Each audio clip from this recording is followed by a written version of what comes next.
Hello, and welcome to People of the Pod, brought to you by American Jewish Committee. Each week, we take you beyond the headlines to help you understand what they all mean for America, Israel, and the Jewish people. I'm your host, Manya Brachear Pashman.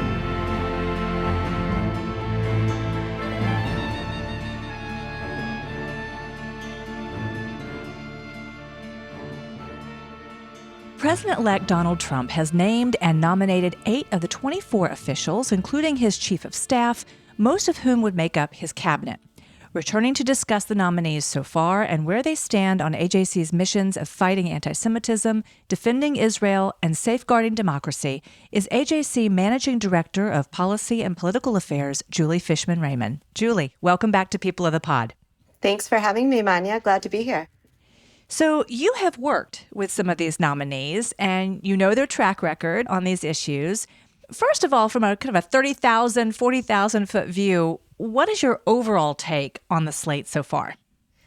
I feel like if you had asked me that yesterday, I would have had a totally different answer. And so I imagine even by the time People of the Pod airs, my answer maybe would have even changed. So I will answer, but I want everyone, including our listeners, to take it with a grain of salt that I am speaking from a very specific moment in time while the clock is rapidly changing and the situation is rapidly changing. So I think the initial slate of potential nominees that were announced gave a lot of folks, especially in sort of the foreign policy world, a good deal of comfort. Right?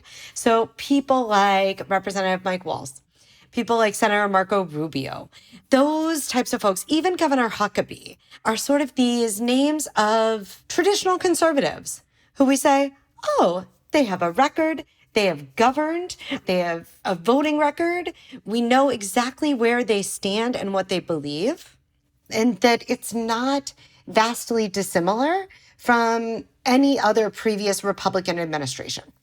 Then, of course, there was the news about the potential coming in of Matt Gaetz, Representative Matt Gaetz, a Republican from Florida, and Tulsi Gabbard. And I think those names and what they represent put everyone in a bit of a tailspin, not simply because of who they are, although they come with a lot of really interesting backstory that we can unpack if you want to, but not just because of who they are, but because they represent a really different part of the Republican Party, a really different part of the right-wing worldview that had not theretofore been represented in Trump's cabinet picks.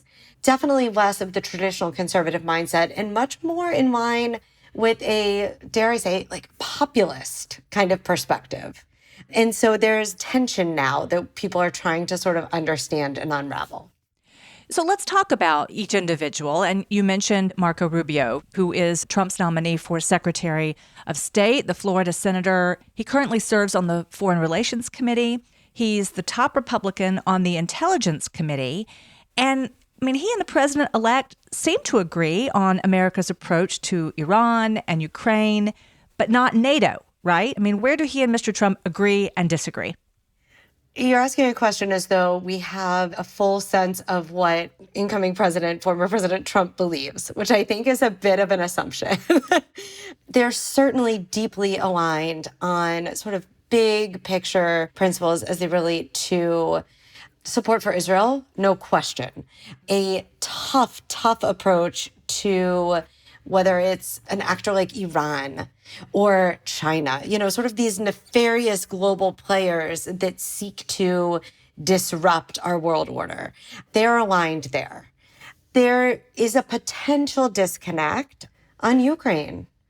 We've heard statements from Senator Rubio recently where you almost see him trying to channel the former president, the president-elect, and say, what would Trump say? What would Trump do? You can see the wheels spinning in his mind as he talks about how we have been funding a stalemate and how something needs to change. But I'm not sure that if you put them both in a room and ask them, blindfolded apart from each other, what to do about Ukraine, if you would get the same answer. I think there would probably be a good deal of daylight. And I think the same could be said about, the future of NATO and others. But it all remains to be seen. Then, of course, also will have to be balanced with other forces that are coming into the administration, not least of which Senator J.D. Vance, colleague of Marco Rubio, who definitely comes with a different sort of worldview.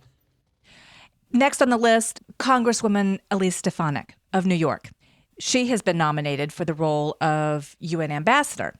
We kind of know her as an outspoken supporter of Israel, given her high-profile role in the congressional hearings about anti-Israel protests on college campuses after the Hamas terror attacks on October 7th. Those hearings actually led to the resignation of a couple of university presidents. How do you foresee that outspoken support playing out in the UN arena, or maybe even in the Trump administration's approach to higher education? In terms of the UN and anti-Semitism, there will be a lot of very vocal, very strident affirmations that anti-Semitism is not something that the U.S. will abide. That same sort of force that Congresswoman Stefanik brought to the Education Committee, she will bring to the UN. And she won't take any bones about it, and she's not going to sit down to anybody. Of that, we can be sure. What that looks like beyond pontification, beyond promulgations of support for the Jewish community across the globe, remains to be seen, right? How will she engage in a UN that she certainly will perceive to be at least biased towards Israel and possibly anti-Semitic at its core, right? We can make that assumption on her worldview. So how will she seek to engage with a system that she presumably views as fundamentally flawed? We know that a Republican House and Senate are already sort of gearing up towards cutting funding of major UN institutions, if not the UN across the board. So what does that mean for her role? What does that mean for the voice that the United States will have and the ability for her very strong voice to even be at the table? And that's sort of where some of that tension arises also. Do you get in the room? Do you get the seat at the table? Or are you on the menu, right? The United States is never going to be on the menu, but are we going to, by virtue of our own sort of principles, going to push our seat back in and stand in the hallway? There's a lot of calculi that she's going to have to make there. In terms of the Department of Education and Congress and how they're dealing with these really important issues that Congresswoman Stefanik has put at the fore for so long, there's no question that the threat of pulling federal funding that we've heard from the Biden administration repeatedly will be more believed under a future Trump administration. I think there are universities all over the country that already are saying, what do we have to do? We don't want to get caught in these crosshairs. What do we need to do to make sure that we're not either under fire with the light shining on us or on the chopping block for federal funding? So if you're an educational institution that really believes that there's a true threat to your federal funding, you're reconsidering a lot of steps. And if, in fact, federal funding is leveraged or cut, I think we have to be really mindful of three things. One, we have to make sure that it doesn't look as though the Jews are behind this crushing blow, because that's scapegoating. We have to make sure that shuttering these major academic institutions doesn't foreclose the necessary creation of future American doctors and engineers and others. And finally, we have to make sure that we're not creating a void in funding that could really easily be filled by foreign actors that are already known to use university funding to advance a particular ideology, to advance their own interests. I want to go back to another name you mentioned at the top, and that is the Florida Congressman Michael Waltz. He has been named as National Security Advisor to head up the National Security Council, and he has been a huge champion of the Abraham Accords. So what can we expect to see from him if he indeed does take this post? So one of the things that I think is really interesting about looking back on the last Trump administration while we sort of forecast for the next is that the National Security Council, this body that Mike Waltz will lead, was always the brain trust for him in the previous administration. Of course, there was the State Department. It was filled. It was supported. But generally, I think he thought of the State Department as a place of foreign policy bureaucracy where passports got stamped. That kind of step-by-step, day-by-day, keeping the wheels turning, but not where real change happened. So if we're talking about Marco Rubio at state and we're talking about Mike Waltz as national security advisor, I think we really need to sort of dig into what's Waltz going to bring. And of course, as you said, Manya, deeply supportive of Abraham Accords, very hawkish when it comes to China, and very, very embedded in the military establishment himself, right? He's not the DOD pick, but he's a Green Beret vet. He served in Afghanistan. He served in the Middle East. He served in Africa. In addition to being on the Foreign Affairs Committee in Congress, he was on the Armed Services Committee and the Intelligence Committee. If there's a trifecta of committees that someone could serve on to be as informed and at sort of the pinnacle of information about what's going on in this world, it's those three committees. Ukraine is the big question mark here. He's criticized aid to Ukraine and has talked about getting Putin to the negotiating table, getting a diplomatic solution or some sort of settlement to this war. And that, I think, remains this major looming question for a lot of folks about, as we're looking at these various picks, whose voice is going to win here? Or, if we're channeling the last Trump administration again, who's going to be the last person in his ear before he goes and makes a major announcement? You mentioned DOD. Let's talk about President-elect Trump's DOD pick. Fox News anchor Pete Hegseth, he is a retired U.S. Army major. He served in Iraq and Afghanistan, but a surprising pick to head the Department of Defense, yes? It's interesting that you asked that question because I think for folks who just think of him as, the guy on the Fox News couch, everyone who I've talked to who really knows Pete Hegseth and really has engaged with him for a long time, they're not surprised. And they say, oh, that does make sense. I don't know how much we can anticipate his Fox views translating into a DOD cabinet pick. I don't really know how to manage that, right? He's talked about like the Joint Chiefs, for example, in sort of a disparaging way. So he's definitely one of these picks that, shows the future president's desire to be at the vanguard, right? He wants to shake things up. He wants to keep people on their toes. So now let's move on to some of the names you mentioned that are curious, other curious choices.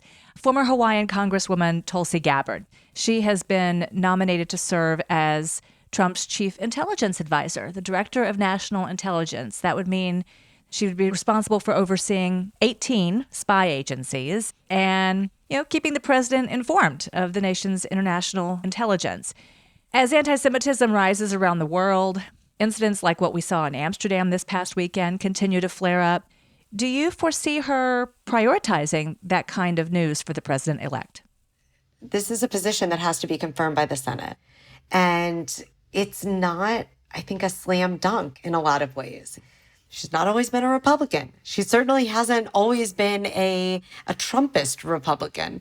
She had a major leadership role in the Democratic Party for quite some time. She was the vice chair of the Democratic National Committee and not rank and file. She resigned from that position to endorse Bernie Sanders in 2016. She supported the Joint Comprehensive Plan of Action, the Iran deal, that many Democrats broke with the administration to oppose, that AJC opposed. I think that there's a lot of baggage that she brings, and not personal baggage, but policy baggage that might make it very, very difficult for her to make the step through that confirmation process. And someone very smart said, that'll be the test. Maybe I'll give him credit. Josh Kraushaar, the editor of Jewish Insider, said, this will be the test for how Senate leadership is going to respond to the calls from President Trump. If Senator Thune, in this new role that he has just received, is able to push through the nomination of Tulsi Gabbard, then we can expect a lot of confirmations, legislation, Trump desires to move through the Senate. If she gets a little bit held up, if it's not as easy, then we can anticipate just a little bit more gridlock, as much gridlock as one could expect from, one party control of the House, Senate, and the White House, but a little bit more of a pushback. It'll be a real test. She is nominated to be his chief intelligence advisor, and yet she has posted blatantly false propaganda on her social media channels, and people know that. People have called her out for that. Is that concerning? I think it's deeply concerning whenever anyone puts out blatantly false propaganda, particularly like that which emanates from Russia. That is problematic at any level of elected official, appointed official, period. We need to constantly, as a society and as a nation, be on fierce guard against that because it is real and it is pervasive. I anticipate that, when the confirmation hearings are up, there's going to be a lot of questions about, what has she posted? Where is she getting her information? And from whom does she rely on for real authoritative information that is truthful? So another name that you mentioned at the top of the conversation, and that is now former Congressman Matt Gaetz from Florida. Former, since he resigned immediately after his nomination for Attorney General. He was one of, I think, 21 Republicans who voted against the Antisemitism Awareness Act in May, saying he couldn't support a definition of anti-Semitism that labeled claims of Jews killing Jesus as anti-Semitic. I think Rabbi Abraham Joshua Heschel might have had some choice words for him. If he indeed progresses through this process toward Attorney General, what could we see from him? What can we see, period, of this whole process? First off, I want to speak a little bit about him and his record, because I think that it's important for our community to be refreshed about exactly who Matt Gaetz is. There were a number of Republicans who voted against the Anti-Semitism Awareness Act because they did not think that it was appropriate for there to be a law that says the Jews didn't kill Jesus. This is, of course, a sort of gross mischaracterization of what the International Holocaust Remembrance Alliance working definition of anti-Semitism says and purports to do. But he wasn't alone.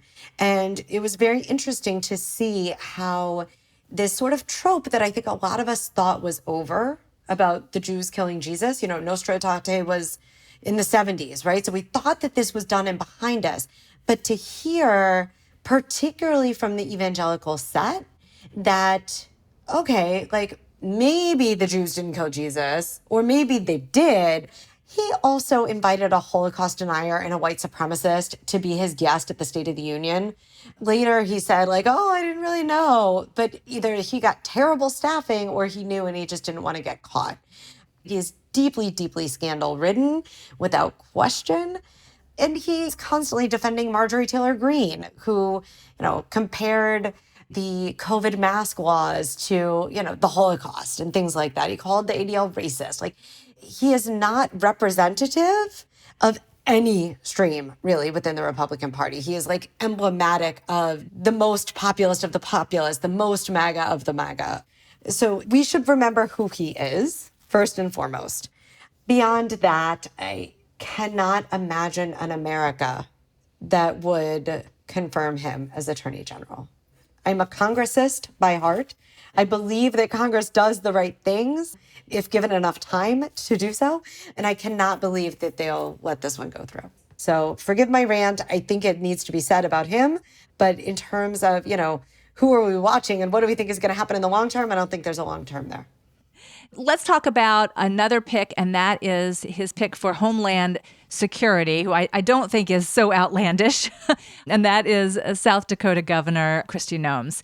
She could play a really vital role in his immigration, the proposal that he's made for the immigration system. She has been a strong ally of AJC in the past, yes? She has. When she signed South Dakota's bill on the International Holocaust Remembrance Alliance working definition of anti-Semitism, when she signed it into law, AJC was there. She's been outspoken about anti-Semitism and has consistently sort of done the right things there. That being said, South Dakota has a very small Jewish population. So it's not the same as if she were the governor of New York or Florida or even California that has major Jewish populations that are constantly calling with various, security needs or something like that. So she's been there when she's needed to be there. And I know South Dakota is not a border state, but didn't she send Army reserves to the border to help Texas Governor Greg Abbott at one point? She has. A lot of Republican governors sort of backed Abbott in that way. And, I think that her crew in the Republican Governors Association, et cetera, will be much aligned with the incoming administration. And of course, that's why she's picked. So we also have the choice of John Ratliff, who Trump has named as a potential CIA director. And, technically, CIA director is the person who's nominated as head of intelligence is the CIA director's boss. And so he was the former director or chief intelligence advisor. So in a way, it's kind of a demotion. However, what I've read is President-elect Trump believes that the CIA director is actually more important. So what are we looking at here? Are we looking at a smoother confirmation process for the CIA director, perhaps?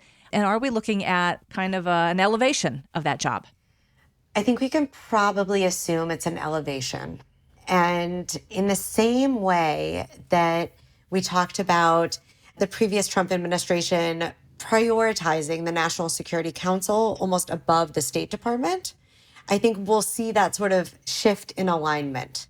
The CIA being sort of the new center of gravity, if it wasn't already, within the intelligence community. I think that we probably will see him playing a much more dominant role. That being said, I think America has always held this deep fascination with CIA directors, FBI directors. They always, because of the really interesting and critical roles they play, they always sort of punch above their weight in terms of, how much are they on TV? How much are people watching what they're saying and what they're doing? So I think that we can absolutely anticipate that. And he has some skeletons in his closet, but I don't think that there's anything that will prohibit or impede his nomination for that role.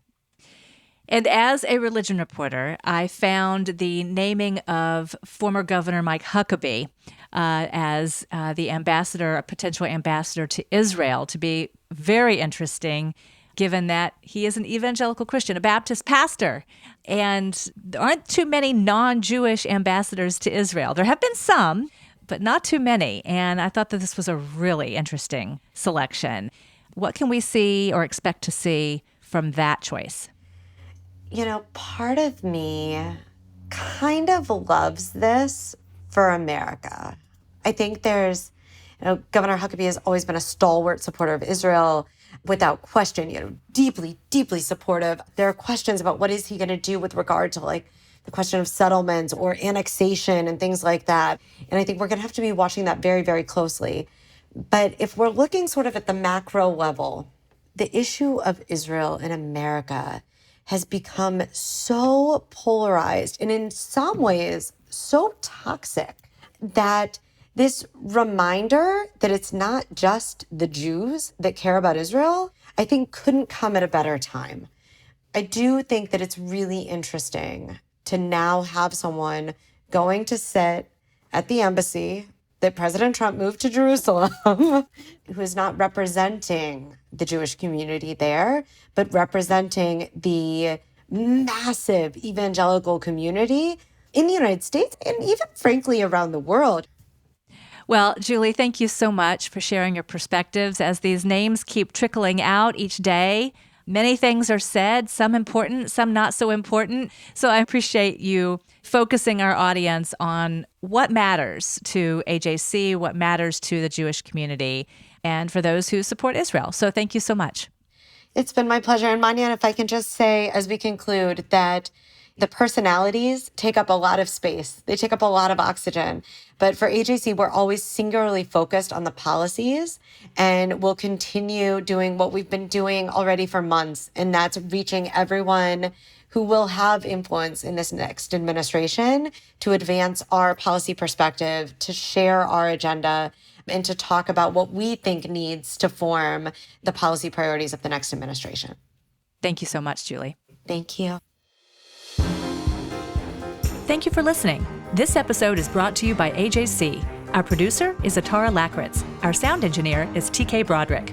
You can subscribe to People of the Pod on Apple Podcasts, Spotify, or Google Podcasts, or learn more at ajc.org/peopleofthepod. The views and opinions of our guests don't necessarily reflect the positions of AJC. We'd love to hear your views and opinions or your questions. You can reach us at peopleofthepod@ajc.org.